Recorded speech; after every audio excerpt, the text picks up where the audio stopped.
Welcome back. PMQs has ended, and with me now to go through how it went are my great panel: Nigel Mills, Conservative MP for Amber Valley, and Rupa Huq, Labour MP for Ealing Central and Acton. Rupa, Keir Starmer should have wiped the floor with the Prime Minister today. Felt a bit flat. I thought he did. I mean, look, come on, I can't remember anything the Prime Minister said. He didn't come up with any of his normal zingers.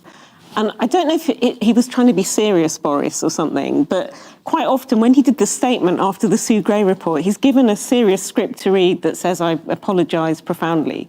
And then it takes a few minutes of questions and he loses his grip and then starts saying beer korma or whatever. There was nothing like that in there, whereas Keir Starmer from the off, when he got on his feet, he said, "Oh, I don't know if those are boos or cheers." I thought that was that was the best line from your leader. He was full of them. The thing about the 24 hours in A&E, that used to be a TV show. Now it's a policy, isn't it? I thought that was very good as well. Very loyal. Very loyal. I don't have to make anything up, Gloria. Come on. Nice. And if there had been a Labour government during the pandemic, the NHS would similarly be under strain. I think we'd have gone into it in a better state because we went into you can't blame everything on COVID. So we had record waiting lists, staff shortages, bed shortages, all that. So then we were in a weaker position when we went in the first place.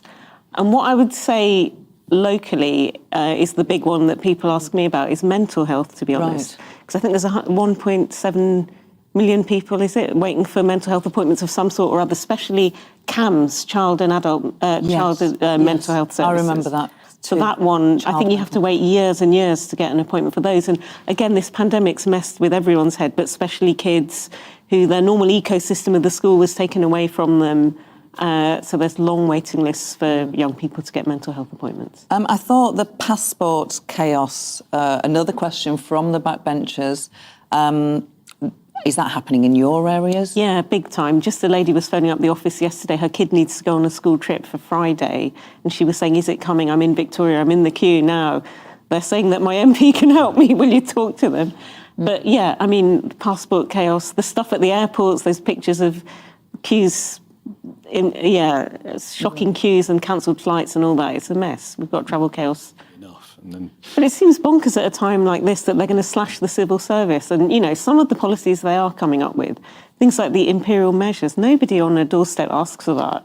Everyone knows their weight in stones. We've got that anyway. On that one. Does it come up in... And the blue passports, again, that's another thing. Yeah, what? I think something that could be a life-changing event for many people is the rail strikes. Now, before I start talking about rail strikes, most people in this country make their journeys by bus. So, and it's important Jeremy to say Corbyn that. Was pilloried for talking about buses, remember?